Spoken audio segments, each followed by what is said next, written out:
Mechiachia mu nyina memama kwa bakese de ba eno ni asem dwumadi so mesesen eno ni asem no na enya dwumadi ne de eye sonko eye kekim eye great eye brutal chesene menhye da mo ne bedo ma chechire aso a keshire ehase egu kentemu esomesa de meso adwene ekoye gikwa so no enti sane amunim ne dada no mosomfo ba akopɛ a wote ya de kese so na ne ho ofe na ne ho akono jacketils me na mebeju mababa odwumadi so na ene de sane etoda ameye no no menko a mebetena ha na magye maagya na mede ma ho ofe na mede ma no a ate na mede ma no sonsom te sa akoyi mede abefa masum kakra na mede niema ye hwe ya brabom ye hwe ya mpnatwe nim ye hwe ya wawe nim eniema atosini wom eniema ekọ achewache wom no na mede bia betum na so eno saa ne de meba me yifri ma adwem sei na mede ato hɔ amamo na mo nso masom na mo de aye adwuma amame last week me be ye adwumadie bi efa eniema oni oba ate hɔ a ɛwɔ sɛ wo ye wo hu sɛ oba na bɛɛma no ɔtwe ne ho every relationship nim anasa relationship ne ɛte nani so a wo betumi aye na bibia aye kama mo ne gye ho mo frɛ me ebi mo teste me mo si oh aboa me aye ene yesate so yesade foforo bramo ene sɛ ya aye hwe me show yi so abrochefo wo so pa Ghana for so chese kro bia bi wo so enti eba obi besie e dey any long distance relationship ene say oba ne bema mo twempna but bema ne wa abrochire na oba ne wo Ghana ebia bema ne wo Accra na oba ne wo Kumasi bema ne wo Sunwane na oba ne wo Techiman bema ne wo Sunwane na oba ne wo Northern region for once only one chain nko a owo krofoforo so no de a long distance relationship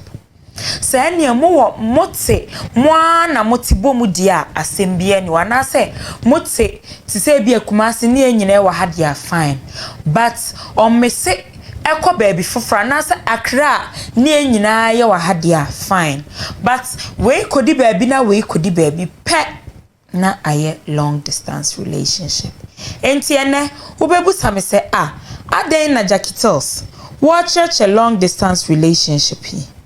May church or long distance relationship in the sense that ene ye topic na ye bedi ho dwuma no eye eniema wo beye ebema long distance relationship no survive eniema ode betoto akwem ebema long distance relationship na mo ye no se ukunu wa abrochire se wompna wa abrochire se wo yire wa abrochire se wo yire wo krofoforo so se wompna wo krofoforo so eniema wo beye ebema relationship no entonsuom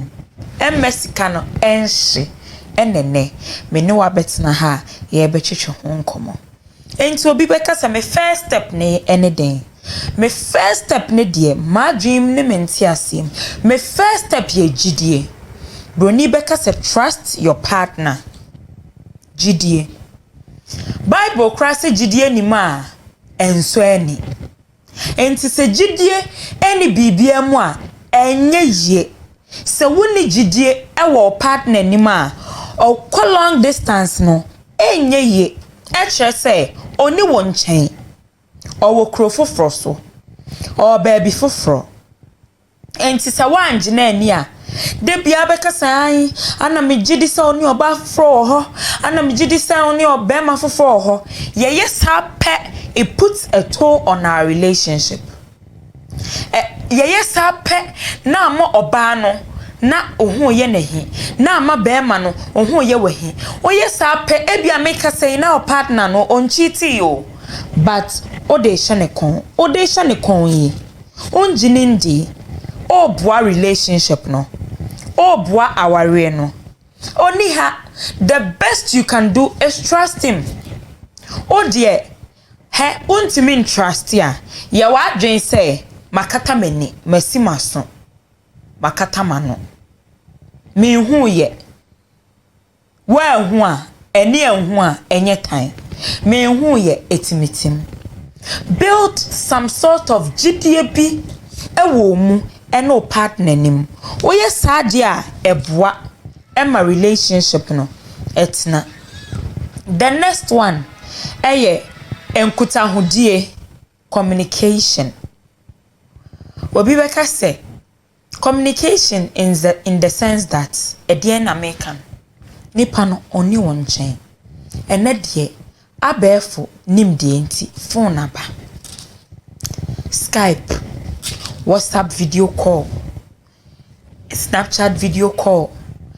ene bebia video call ho utimi afre no onte ne nka oho te sen wa frɛ no mido wiase na no sorry ye oho ye bibia boko enye first na abefra betimi afre video call na ma feel enam se me frɛ ahwe wanim na me se me hu wache na me se me kondo na me say ana me se me frɛ na ya hwɛ ye ho it's been a while mo ho kra enigye ne strong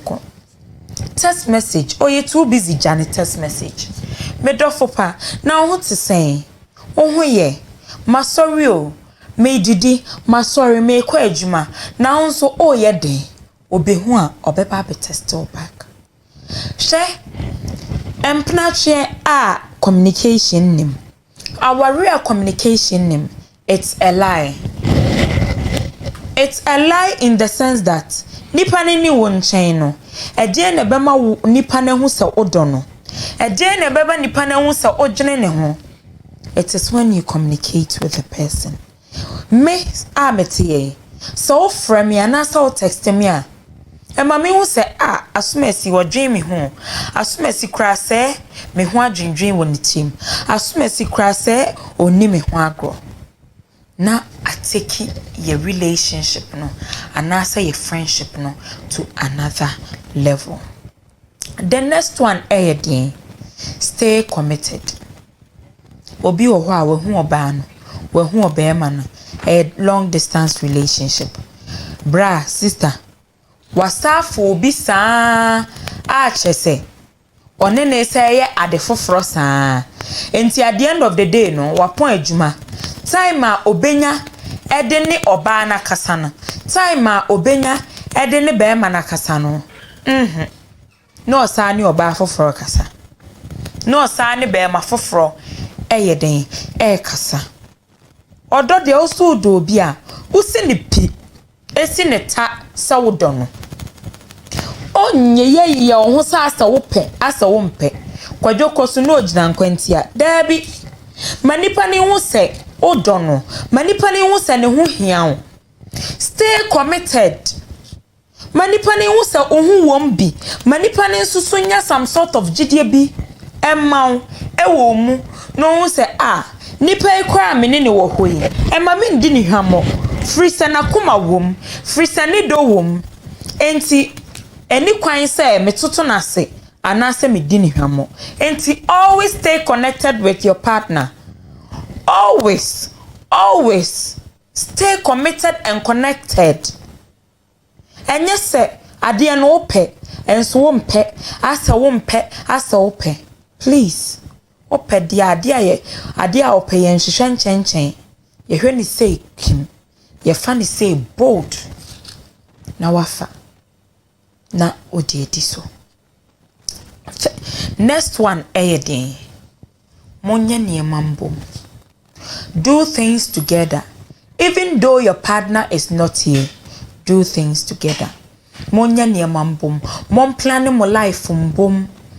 Mom plan outings mbom. Mo ye bibia mani feel se ono oni how but owaha. Oh baby, onim se nyambo ochina ya akosua birthday no. Meko na mi beyi ntade agu me from video call me yi ntade be miensa agu no achuzi ba ko ama me. Baby, shampaboy memfa den sha atade no. Anase oh, eno krachi. Eno kra manipa ne hu se oh ko party but he's involved. He clothed you. She clothed you. Either way so your ba na be ma ko be say o kono kra no on ne bo ama yi atade she on ne bo ama o she mpaba o baby menya mitina type ben men ko ba na ana men ko yese oh sweetheart menya contract bi a me yo na menya ne sen manipa ne hu se oni ha ensoso ne hu wom bibia wo ye bia ene ne discuss eti kro hoi enkwa agina ene ne share ideas mon discuss niema no na relationship no enteki na gina yepa obi beka say the next one ye dey be confident in your relationship she ashefo obi wo ho a or long distance relationship no but otimika chen ho say we me dey chiche mani enko ba bia edin ono ote ho ono nini pa foforo ono ti krom ha sei sa mrekro ni oba foforo hye baby sa mrekra che oni be ma foforo hye baby me dem me de na jiji mani no enye ni nyina na tesa mani we mi no ehun krofo a o ma keep long distance relationship ama be ma na be oba ne ho ade abefa ne ko ama oba na be abagana aba ane be ma no o ma be hu o mabusua aware a o mko. It doesn't end in tears de bia to say de nkrofo na eka no enye de bia na end in tears. Have hope in it. Be confident in your relationship. De bia meka mesi anu edi nchine no anedi meko o kasa ade no oni gidie bia wom nipa na ne nete ha ana okoye o kasa wakone de ene enu anu no de na gigi wani keka ofon so. That is the end. Oni mochina asem oni mde nyame ahyehye ebi kwa enu na ebeyeye amawa ba be ware ebi kwa enu ana ebeyeye enkase nipa no waware akotena ho enti enu anu mekuno chire me de waware mi okwa obenya abrofo mane bi debi enye be ma bia na ungrateful be ma bi oho kai nachi oba bi oho kai nachi nyagidie awo be manim nyagidie wo be nim nyagidie awo relationship nim sire nyame se wonche won kwatente ahodin wom a entiasie ewom na mobetimi atena ama na yeye ayeden ama. The next step yeden, remember that your partner is not perfect. She nipa bia ni ho ye perfect. Ya na empenifo ka se obia woni nanso. Me a metia fefefe me wo me nanso. Wo wo nanso. Obia woni nanso. Ye ka se ye good pa o. Obuade ye sei nso ne koko. Yes ye good pa o enso hwe. O ha dwen kakra o penhye so kakra o biara woni nenso enti hunu se wo partner no onye Jesus onye God oye nipa oye Adam ase nipa Adam ase so de boni ahye ma enti onye perfect. Deal with your flaws. Mommy enu mun deal with my flaws and my shortcomings. Mo betumi atena enye bibia na obenya ne kama o enye bibia na obenya no all round e wo se abrabom crowd testi sa kakra na afi was step back na odi ayeden atoto wabrabo no na odi ayeden ahye wabrabo no enim. Next one yeden, create a sex life. Meaning say we are making now we so dear sex life be in a womb and Asem be in a womb. Mutia mute na chese munim se no ani se gushia ye dam paso e dia hye so debi Obia wo kwan your first one or get it off the sexual thoughts. Minamfo bebre a omukuno outside the mimo wife or outside your nurses or outside the country and other stuffs. Obi or your phone sex or friend dofono or mujina phone so it be a video call or mo touch your maha or mo touch your maha then pana release it. Sometimes it's not even video call. Eto de bia ubejina phone nim, ubejina laptop nim, ubejina whatever the video call is going on. Ne also. Ne bia wo strap it. Eto de bi crown strap it wo sa. Ne nipa no nani age. Ne nipa no easy ne flirting thoughts. Na easy ne sexual thoughts. Enye ni nyina na ye chenchina ase. Eto de bia wo sending naughty pictures. Now what they are getting off. Create a sexual life. Eto de bia the sex home komo. Ne nipa no enso ntimi easy ne thoughts about the okom e won sex life nim. The next one reassure your partner. Obibeka say e dey na making ai she nipa ho ye nyina ye wo ho no eto de bia ya ye hia nkranhye ya ye hia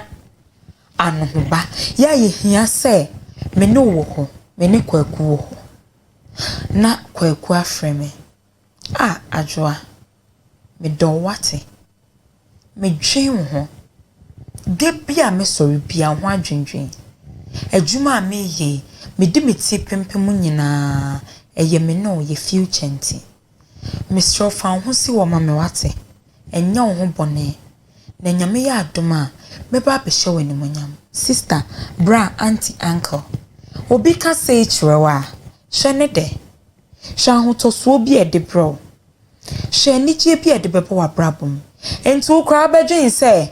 nipa no oje ma brabo asi wonti kire na menye de mpesa me ye debi o reassure partner once a while bia o hu se still odono o hu se still open asem o hu se still ogene ne ho enti sorry ye wo ho a ye mbo modern say ye ne ye ho kafo no ye be reassure mo ye be mo ma hu odo a ye wo mo ye be mo ma hu se enye se meni wo nchen nti bibia se enye se meni ha nti ye ntimi nye bibia nyame mremu no me haso me yesi wo adwendwe wo mitim me cheke ne mama wo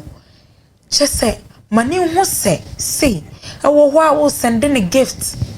oh yeah groceries brano oh send ne ntade oh send ne say oh send ne ska no hu se me dofu yi ne nrem fi me odaso ye den edwen me. The next step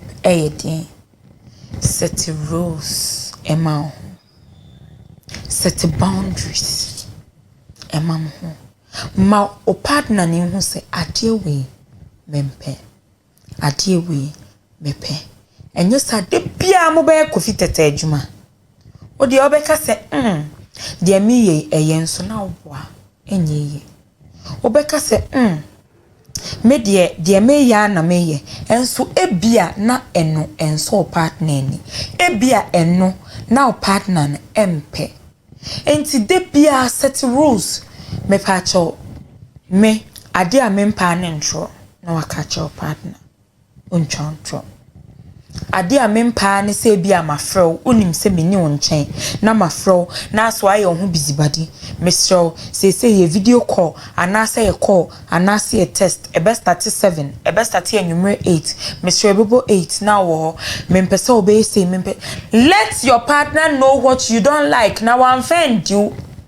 o kire de wo mpa ye mfa nyew ewiase obie ne wonu mo beba be kyekyere o haw e de abeto kon so obie ne wo beba be kyekyere o dadwen e de ato ti so o kire de wo mpa o mfa nyew nipa odo no onim de wo mpe o mfa nyew enti ya ye hu de ye partners no o mo pe ene de o mo den o mo mpe na ya mfa anye den and di wo mo. The last one me di betwa to a cry set end time emao che minimobia oni obi date long distance for 6 years bem anemba Ghana da omo do enfiensie ni eno ansa ho te sen me ho ye chese mia me kwa me family mu obi wo mu saa bem ane beye ne ho ade okoye odi ene meba ochina meba akoware foforo enti my partner ni hu se me kodi mfie sei meba sei